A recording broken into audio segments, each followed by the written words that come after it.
Hey there, Sharon Horne-Ellstrom here. Welcome to day 1411 of What You Up To Now, documenting the journey as I supersize and grow businesses online, transition from the brick and mortar corporate world of business to the online world of business, and then back and forth. Help people start and grow and supersize their businesses. Helping somebody start a brand new business. Person's been in business before, but they're starting in a brand new industry, brand new business, brand new everything.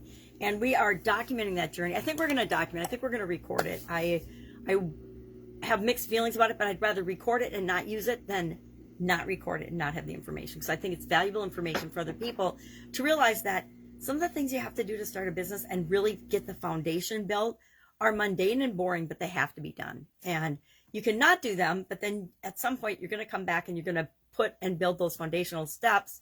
And you might lose time and energy. You might lose a lot of money because you didn't put them in place in the first place.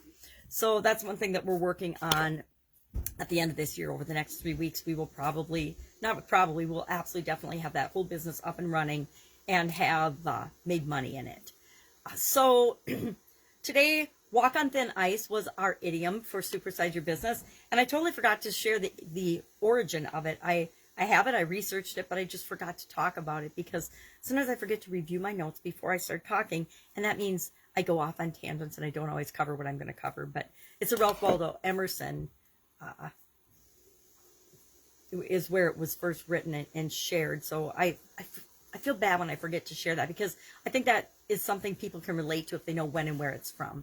So walking on thin ice, I was telling a story about my grandma because she fell through the ice when she was young. And then how do you apply this to supersizing and growing your business? Well, one of the keys to walking on thin ice, and I didn't share this either, is spreading out your weight or going very quickly, speed, so that you can get over the thin ice quickly. So there's a couple of ways that you can deal with thin ice. You can prepare, stay off the thin ice, not have to walk on it at all. You can go quickly over it, or you can spread out your weight and your risk and lower your chance of falling through the ice.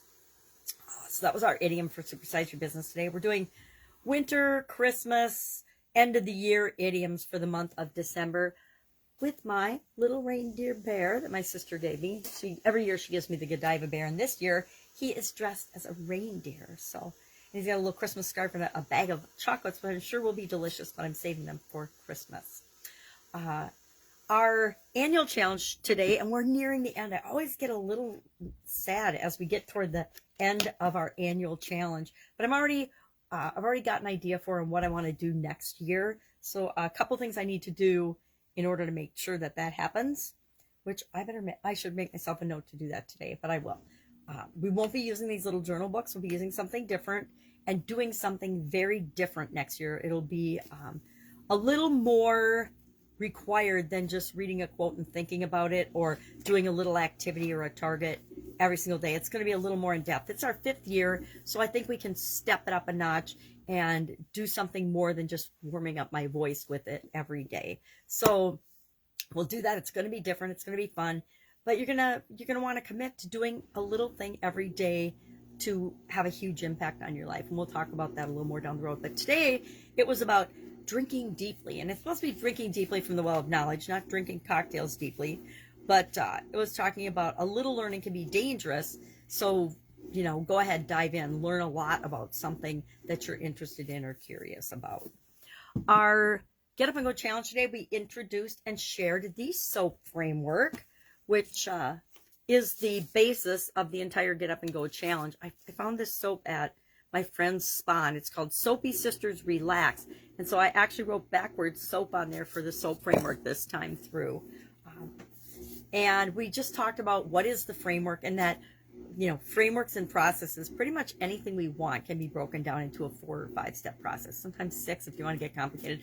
If you're some gurus, you can make it a 30 or 100 step process. But for the most part, everything can be simplified to a few steps, a handful of steps that we repeat over and over again to make our life work, right?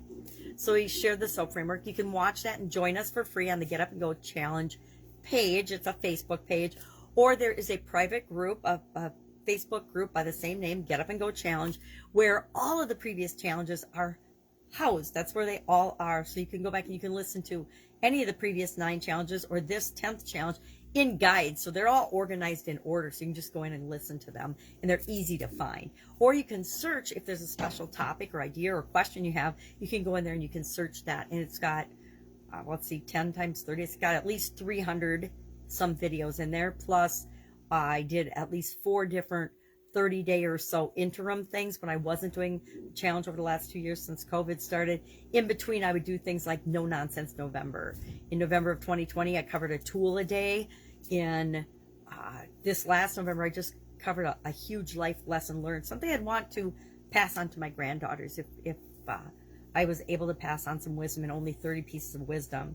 I wish I would have asked myself that question at the beginning, but I didn't ask it till the end.